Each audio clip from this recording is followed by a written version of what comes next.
welcome to my YouTube channel, Love for Intuitive Astrology. So today I will talk about the year of 2025 for the sign of Gemini. So this is for everyone with their sun, their moon, or the rising sign in Gemini. But most accurate is the rising sign and the sun sign, okay? And in this video, I will discuss all the highlights of 2025, where the slow-moving planets are for you, which planets are shifting, okay? I'm going to give you the dates, and I'm also going to discuss the best months for travel, for money, for love. So this is going to be really exciting, and I'm happy to share with you all my findings and what this year is going to mean for you, okay? So we're starting off this year with Mars retrograde, and this will happen up until the 23rd of February 2025. And for you, we have the start off of Mars retrograde in a sign of Leo, and it will slowly shift in the sign of Cancer, okay? So this will be in your third house and second house. And Mars is bringing up usually frustrations. It's bringing up a passion for something you've done in the past, okay? Because Mars is all about passion, action. And when it's inward, it's going to be a bit frustrated, you know, because Mars wants to go forward. It wants to go fast. And when it's retrograde, it's really stopping you a little bit and saying, hey, you have to look back into these areas. So your third house and your second house. So everything related to travel. So there might be some obstacles in your travel, okay? Don't be nervous, like I'm not gonna travel now. Just make sure that, you know, you have everything well arranged. Check your flights, your tickets, all those things. And keep anger in check, because there might be a little bit of obstacles here and there. Same with transport, okay? This is just for January. Make sure that you keep your mind with you when you're driving or when you're moving around.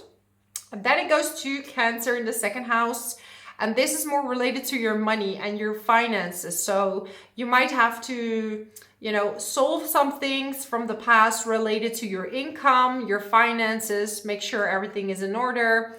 You have your bank stuff in place, you know, or maybe it could be like small things, you know, losing the access to your password or, you know, forgetting your password of your bank account, stuff like that. And you have to request it or just make some changes. Just check that and make sure that it's all okay.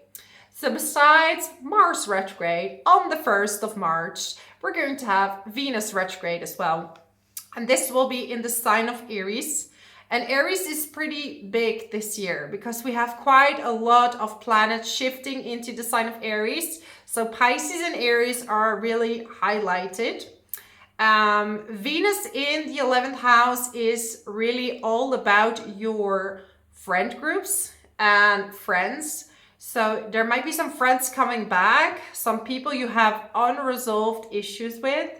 And, you know, Venus is love, self-love, but, you know, love doesn't always have to be romantic, right? It can be love among friends, can be love with your loving your community or the people that you surround yourself with.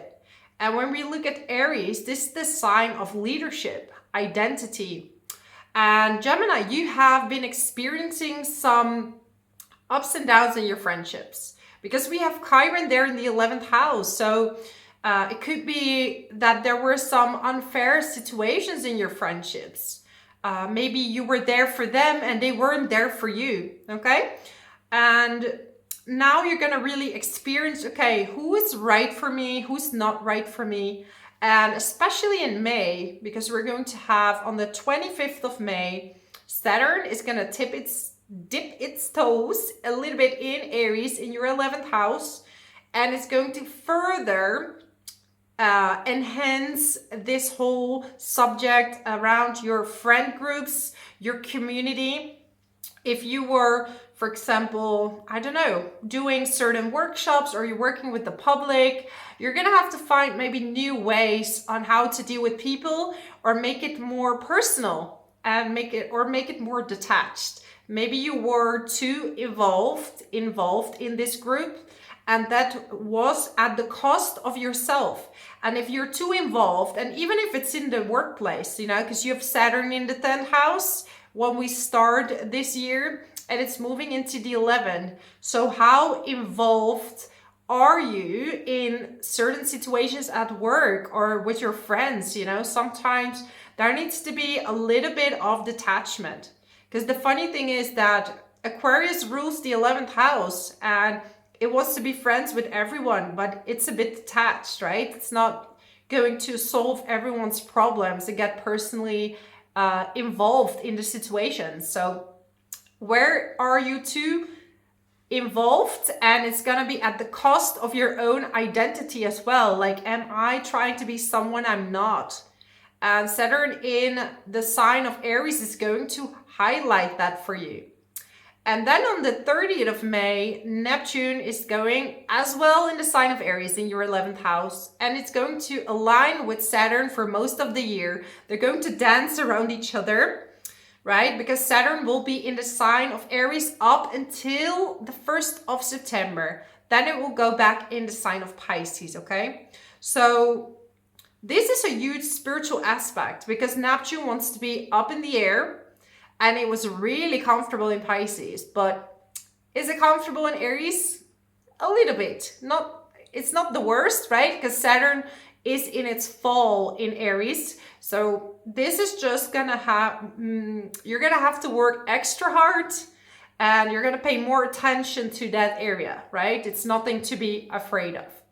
Because actually Saturn is teaching you something and it's really helping you.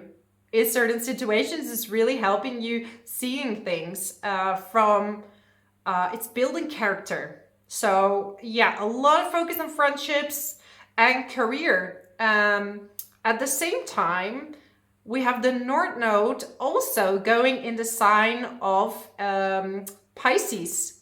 This is in your 10th house, and this will happen by the end of January on the 29th. And the South Node will be in the 4th house in Virgo. So a lot of focus on the outside world.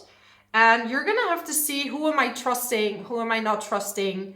Who do I want to surround myself with? Because you have Jupiter in your sign up until the 9th of June. And this is really all about you letting the universe show you which way you should go. Which way to be guided, and most likely work could feel a bit heavy, okay? And before you change something, sometimes we have to we have to have enough of something. And sometimes when we start something new, it could be a bit uncomfortable, right? It could be a little heavy. Like when you start something new, things can be not so easy. But they are necessary, right? And Jupiter is going to guide you to that path. So it's the best to not force it too much and let it happen. It's the planet of having faith, okay? So have faith that you're being moved in the right direction. After the 9th of June, Jupiter will move in the 2nd house. And it's going in the sign of Cancer, where it is exalted. It's happy in this sign, okay? In your 2nd house of money. And this is a great time for you, Gemini, to earn money. So open those arms, open your bank account, because you have the chance to earn more money. So you could ask for a raise, you could get more clients, higher paying clients. But definitely there could be something happening that gives you a lot of money. And since Cancer is also the sign of family or property, you could be selling a house that gives you a lot of money, because the South Node in the 4th house is letting go of something. So you could be selling a house, you could be moving for a job, but there are a lot of shifts happening. And yeah, it's time for something new. Another major thing, so it's pretty big year for you, Gemini, because Uranus, which is in Aries, which is in Taurus, sorry, in your 12th house, is coming very close and even in your sign. And this will happen on the 7th of July. And it's going to stay there until the 8th of November. And it's going to be in your sign. This will impact everybody, all Gemini, Sun, Moon, and Rising, who have between 0 and 5 degrees Sun, Moon, or Rising, or any other planet, okay? And what Uranus is doing is going to make you a little bit restless, but also this restlessness is giving you all different perspectives and out of the box ideas. So you might be even wanting to change your looks. You know, I want to cut my hair. I want to change the way I look. I want to change the way I represent myself. And this could be something that you just want to experience, okay? I want to experience having short hair. I want to experience having long hair with extensions. I want to experience... there are some men watching this video. They're laughing, imagining themselves with the extensions, okay? It's just an example. You know, changing your looks, and this is very Uranian. And this could be like blue hair, purple hair, whatever it is that makes you happy. This is going to, you're gonna experiment with your identity and the way you want to represent yourself. And also maybe you want to try some different directions before you choose the right one for you, okay? A little bit more out of the box. So yeah, what else can I tell you? There's so much this year. So definitely a huge awakening in general. If you're doing something for the public, make sure it aligns with your identity, okay? So it feels less uncomfortable for you. The North Node could definitely guide you into a new kind of job, okay? Be aware that around July, Mars will be in a conjunction with the South Node in the 4th house. So watch out for family disagreements around July, okay? But overall, this is a very positive year for you. Pluto is now in the 9th house. I love Pluto in the 9th house because Pluto likes to dive into different subjects in the 9th house.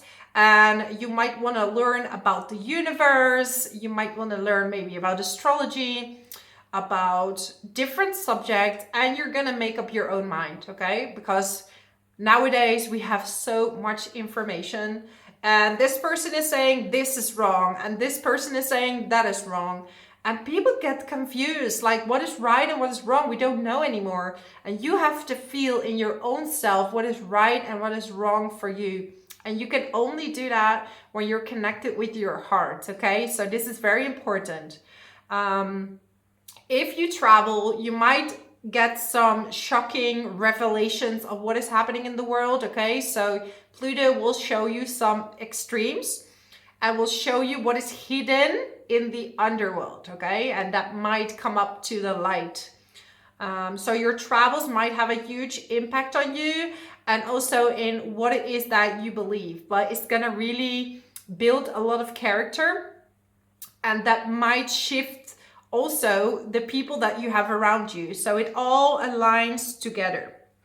So let's look at, did I cover? Yeah, let's look at the best months for you to travel. So Gemini, you have January, February, August, and September 2025, best months for traveling.